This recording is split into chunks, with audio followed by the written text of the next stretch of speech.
Okay, so in this video, we are going to solve question B2, okay, which is saying draw a dinucleotide made up of uridine, a monophosphate, and adenosine monophosphate held together by a phosphor diester bond. Okay, so for us to draw this dinucleotide, we have to know the structure of uridine monophosphate and the structure of what? Adenosine monophosphate. Then once we know these structures, we're just going to connect them using a what? A phosphor diester bond. Okay, so let's look at the structure of uridine monophosphate. So I'm going to draw it here. Okay, I'm going to draw it.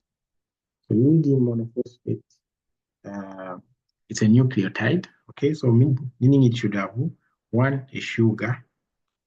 Okay, then you should have a phosphate group. Okay, and then it should have okay, it should have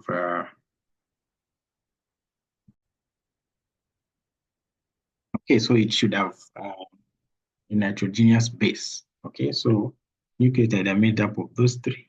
Nitrogenous base, we have a sugar, which is a pentose sugar in most of the times, and then we have a phosphate group. Okay, so this one here, the first one that I want to draw, where is it? The first one that I want to draw is uridine monophosphate. Okay, so uridine monophosphate, it means it will have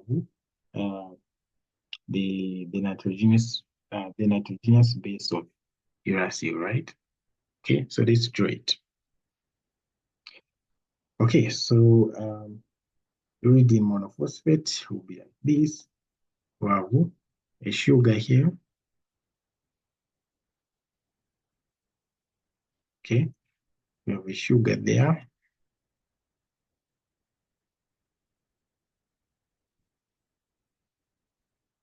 Okay, then this sugar will be connected to a nitrogenous base and a phosphate group. So this is the sugar that we have. Okay, we have H there, H again. Okay, and then here, this sugar will connect to a nitrogenous base. Okay, so this nitrogenous base will have a nitrogen there. Okay, connected to an oxygen. Okay, and then this one here, we have a double bond connected, double bonded to an oxygen on top. And then we have this guy here. Okay, let me draw it properly there.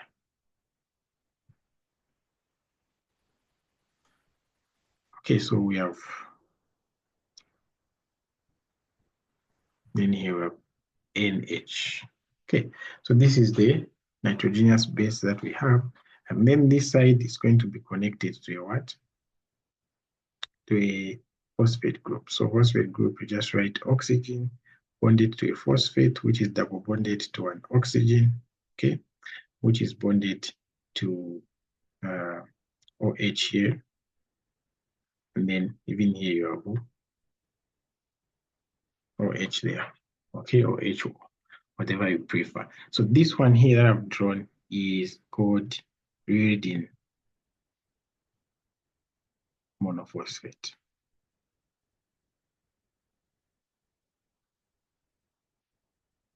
Okay, so this is uridine monophosphate. And then we also have to draw what? We have to draw adenosine monophosphate. Okay, so adenosine monophosphate, it means the nitrogenous base now is what? Adenine. Okay, so everything will be the same. So I'll write OH connected to the P, connected to the O, connected to the OH here, double bonded to the oxygen. And then this guy here should be bonded to the sugar. Okay, 5 carbon sugar.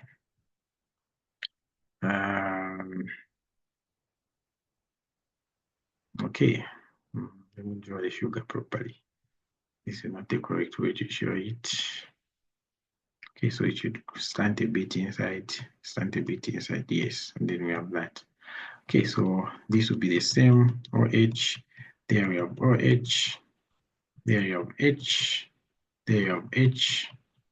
And then here, be bonded to the hydrogen, which is bonded to a nitrogenous base on top there. Okay, so adenine, okay, it's a two-ring nitrogenous base. So meaning we are going to have nitrogen here, and then we are going to have that. Okay, so it takes practice for you to know the structures. So we have this and then that. Okay, I'm not drawing it properly there.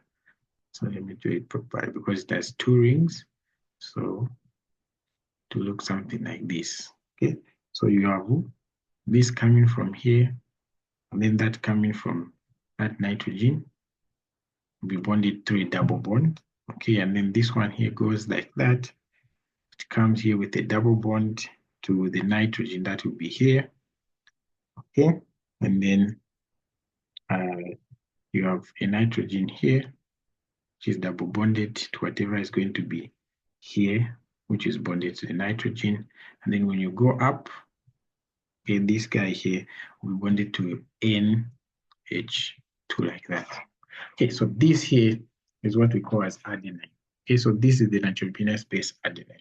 So what we want to do is that, okay, we want to form a bond between this adenosine monophosphate, because this is adenosine monophosphate.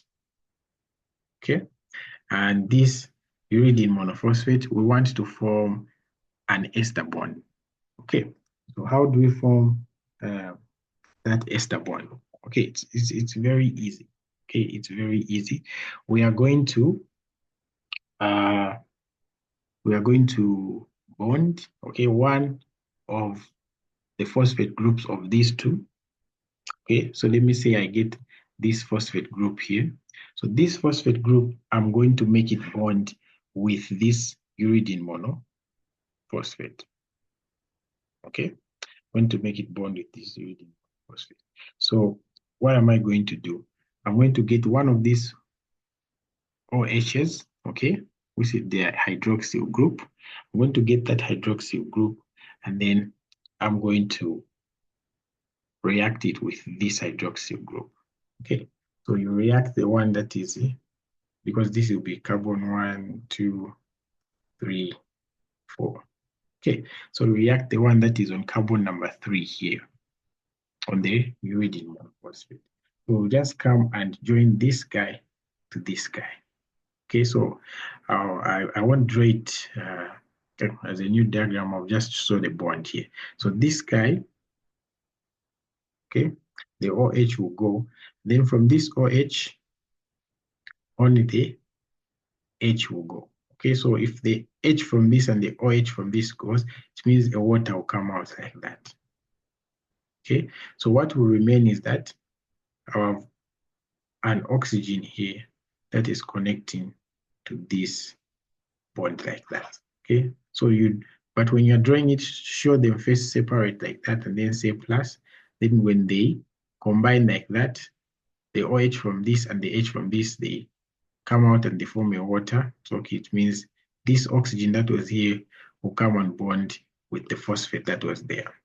Okay, so that is the structure of uridine monophosphate plus adenosine what? Adenosine monophosphate. Okay, so this is the structure here.